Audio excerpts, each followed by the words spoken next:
नमस्कार दोस्तों, आज की कहानी बहुत ही रंगीन है। आप लोग को सुनकर दिल रोमांस की जरूरत पड़ सकती है। कहानी को अंत तक जरूर सुने। मेरे पति राजेश एक प्राइवेट कंपनी में अकाउंटेंट थे।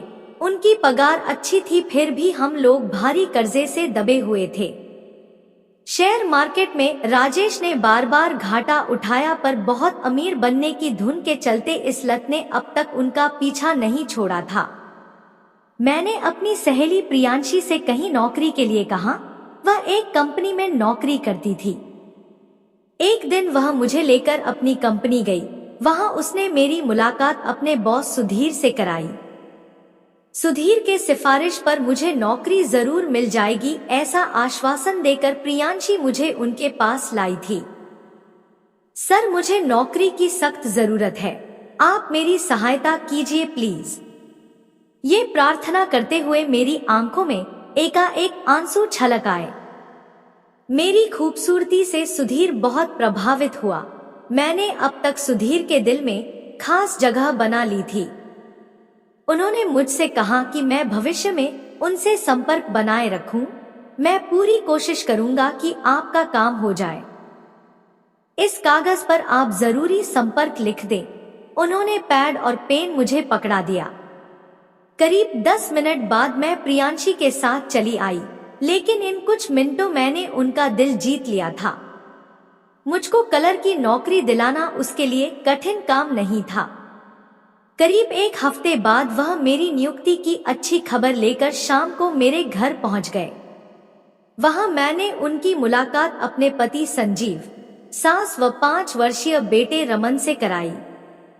मेरी नियुक्ति की खबर सुन घर का माहौल खुशी से भर गया। मेरे घर की हर चीज इस बात की तरफ इशारा कर रही थी कि हम लोग आर्थिक रूप से संपन्न नहीं थे। मेरे पति बातनी किस्म का इंसान था। उनकी बातों से उन्हें भी मालूम हो गया कि उसकी स्टॉक मार्केट में बहुत दिलचस्पी थी। कुछ देर बाद राजेश मुंह मीठा कराने के लिए बाजार मिठाई लेने चला गया। सुधीर ने आग्रह करके मुझको अपने सामने बैठा लिया। सर, आपकी कृपा से मुझे नौकरी मिली है और मैं आपका यह एहसान कभी नहीं भूलूंगी। अब 2 वक्त की रोटी और रमन की पढ़ाई का खर्च मैं अपने बूते पर उठा सकूंगी। मेरी बड़ी बड़ी आंखों में सुधीर के लिए सम्मान के भाव उसे साफ नजर आए। तुम्हें नौकरी दिलाने वाली बात अब खत्म हुई। इसके बाद तुमने मुझे धन्यवाद कहा तो मैं फौरन उठकर चला जाऊंगा। सुधीर ने अपनी आवाज को नाटकीय रूप से सख्त किया, पर उसके होठों पर मुस्कुराहट बनी रही। अब नहीं दूंगी धन्यवाद सर, मैं मुस्कुराई और फिर उठकर रसोई की ओर चली गई। कुछ देर बाद बड़े अच्छे माहौल में हम सब ने चाय नाश्ता किया। फिर सुधीर हमसे विदा लेना चाहता था, पर ऐसा संभव नहीं हुआ, क्योंकि बेहद अपनेपन के साथ आग्रह करके मैंने उसे रात का खाना खाकर जाने के लिए रोक लिया। उस शाम के बाद से सुधीर का घर में आना जाना नियमित सा हो गया। कुछ दिनों के बाद रमन के जन्मदिन की पार्टी में वे शामिल हुए। फिर एक त्योहार आया और मैंने उन्हें घर खाने के लिए आमंत्रित किया। धीरे धीरे हमारे परिवार के साथ उनके संबंध गहरे होते चले गए। मैंने देखा धीरे धीरे सुधीर मेरी तरफ आकर्षित होने लगा है। एक दिन अपने रूम में चाय पीते हुए सुधीर ने मुझसे पूछा, तुम्हें पता है राखी, मैं किस दिन को अपने लिए भाग्यशाली मानता हूँ? आप बताओगे नहीं तो मुझे कैसे पता चलेगा? मैंने जवाब सुनने के लिए अपना ध्यान उसके चेहरे पर केंद्रित कर लिया। जिस दिन तुम मेरे पास नौकरी पाने के सिलसिले में आई थी, सुधीर ने कहा। मेरे लिए तो वह यकीनन महत्वपूर्ण दिन था। मैं बोली, पर आप क्यों उसे अपने लिए भाग्यशाली मानते हैं? वह दिन मेरे जीवन में न आया होता तो आज मैं तुम्हारे जैसी अच्छी दोस्त कैसे पाता? उसके स्वर की भावुकता को पहचान कर मैं नजरें छिपाकर फर्श को निहारने लगी। तुम मेरी अच्छी दोस्त हो ना राखी? मैंने उसकी तरफ देखकर एक बार सिर हिलाकर हाँ कहा और फिर से नीचे फर्श देखने लगी। उसने अपना हाथ बढ़ाकर मेरे हाथ पर रखा और मेरी आंखों में आंखें डालकर बोला, तुम मुझे अपना समझकर हमेशा अपने दुख दर्द मेरे साथ बांट सकती हो। थैंक्स। मेरे होठों पर छोटी सी मुस्कान उभरी। मेरे हाथ पर उसकी पकड़ थोड़ी मजबूत थी। मैंने अपना हाथ आजाद करने का प्रयत्न किया पर असफल रही। कुछ घबराए से अंदाज में मैंने उसके चेहरे पर खोजपूर्ण दृष्टि डाली। वह बड़े प्यार से मेरा चेहरा निहार रहा था। उसके आंखों के भाव पढ़कर मेरे गोरे गाल अचानक गुलाबी हो उठे। वह मुझे चाहता है, यह बात उस दिन मैं पूरी तरह से समझ गई। उस दिन से हमारे संबंध एक आयाम में प्रवेश कर गए। हमारे लिए दोस्ती की सीमा लांघना गलत होगा सर। राजेश को धोखा देकर मैं गहरे अपराध बोध का शिकार बन जाऊंगी। जब भी वह मुझसे प्रेम का इजहार करने का प्रयास करता, मेरा यही जवाब होता। मुझको उसके प्रस्ताव में बिल्कुल रुचि ना होती तो मैं आसानी से उससे कन्नी काट लेती। मैं अपने घर की परिस्थितियों से खुश नहीं थी। राजेश का व्यवहार, आदतें, वह घर का खर्च चलाने में उसकी असफलता मुझे दुखी रखते।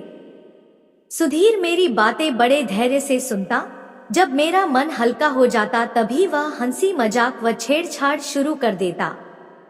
मेरे जन्मदिन से एक दिन पहले उसने जिद करके मुझसे अपने घर चलने का प्रस्ताव रखा और कहा, अपने हाथों से मैंने तुम्हारे लिए खीर बनाई है, अगर तुम मेरे यहाँ चलने से इनकार करोगी तो मैं नाराज हो जाऊंगा। उसकी प्यार भरी जीत के सामने थोड़ी ना नुकर करने के बाद मुझको झुकना ही पड़ा। सुधीर ने मेरे जन्मदिन के मौके पर एक सुंदर साड़ी उपहार में दी और मुझे पहली बार उसने अपनी बाहों में भरा तो मैं घबराए लहजे में बोली, नहीं, यह सब ठीक नहीं है, मुझे छोड़ दीजिए प्लीज। अपनी बाहों की कैद से उसने मुझे मुक्त नहीं किया, क्योंकि मैं छूटने का प्रयास बड़े बेमन से कर रही थी। मेरे मादक जिस्म का नशा उस पर कुछ इस तरह हावी था कि उसने मेरे कानों और गर्दन को गर्म सांसें छोड़ते हुए चूम लिया। मैंने झुरझरी के साथ सिसकारी ली। मुंह से ना करती रही पर उसके साथ और ज्यादा मजबूती से मैं लिपट भी गई। मुझको गोद में उठाकर वहां बेडरूम में ले आया। वहां उसके आगोश में बनते ही मैंने सब तरह का विरोध समाप्त कर समर्पण कर दिया। वह मेरे बदन को चूमने लगा और मैं भी उसके गालों को चूमने लगी। हम दोनों के अंदर उठे उत्तेजना के तूफान के थमने के बाद भी हम देर तक निढाल होकर एक दूसरे से लिपट कर लेटे रहे। कुछ देर बाद मेरे सिसकने की आवाज सुनकर वह चौंका। मेरी आंखों से आंसू बहते देख वह प्यार से मेरे चेहरे को चूमने लगा। मेरी सिसकियां कुछ देर बाद थमी तो उसने पूछा, क्या तुम मुझसे नाराज हो? जवाब में मैंने उसके होठों का चुंबन लिया और भावुक स्वर में बोली, प्रेम का इतना आनंददायक रूप मुझे दिखाने के लिए धन्यवाद सुधीर। हमारे संबंध एक नए आयाम में प्रवेश कर गए।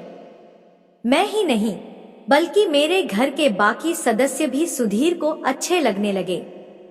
वह भी अपने को हमारे घर का सदस्य समझने लगा। वह मेरे घर वालों की जरूरतों का ध्यान रखता। एक दिन सुधीर के माता पिता उससे मिलने आए। उसके लिए एक रिश्ता आया हुआ था। वह दोनों इसी सिलसिले में उससे बात करने आए थे। उसकी माँ बोली, तुम कब चलोगे उसे देखने? किसी दिन चलेंगे, उसने गोल मोल सा जवाब दिया। अगले रविवार को चले देखेंगे, उसने फिर टालने की कोशिश की। उसके पिता अचानक गुस्से में बोले, इससे तुम चलने को हाँ नहीं कहवा सकोगी, क्योंकि आजकल इसके सिर पर उस राखी का जुनून सवार है।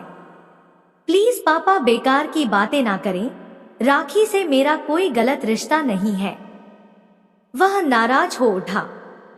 अपने बाप से झूठ मत बोलो सुधीर, यहाँ क्या चल रहा है इसकी रिपोर्ट मुझ तक पहुँचती रहती है। लोगों की गलत व झूठी बातों पर आप दोनों को ध्यान नहीं देना चाहिए। उसकी माँ ने पिताजी को चुप कराकर उसे समझाया, सुधीर सारी कॉलोनी राखी और तुम्हारे बारे में उल्टी सीधी बातें कर रही है। उसका यहाँ आना जाना बंद करो बेटा, नहीं तो तुम्हारा कहीं रिश्ता होने में बड़ा झंझट होगा। माँ, किसी से मिलना जुलना गुनाह है क्या? मेरी जान पहचान और बोलचाल सिर्फ राखी से ही नहीं, मैं उसके पति और उसकी सास से भी खूब हंसता बोलता हूँ। लेकिन दोस्तों, अपने माता पिता से झूठ बोलना बहुत बड़ा महंगा पड़ जाता है। जो आजकल की प्यार में होता, लोग अपने माता पिता को धोखा देकर दूसरे से प्यार कर लेते हैं। फिर जब प्यार में धोखा मिलता है तो माता पिता ही काम आते हैं। हमारी कहानी कैसी लगी जरूर बताना और हमारे चैनल को सब्सक्राइब करें। धन्यवाद।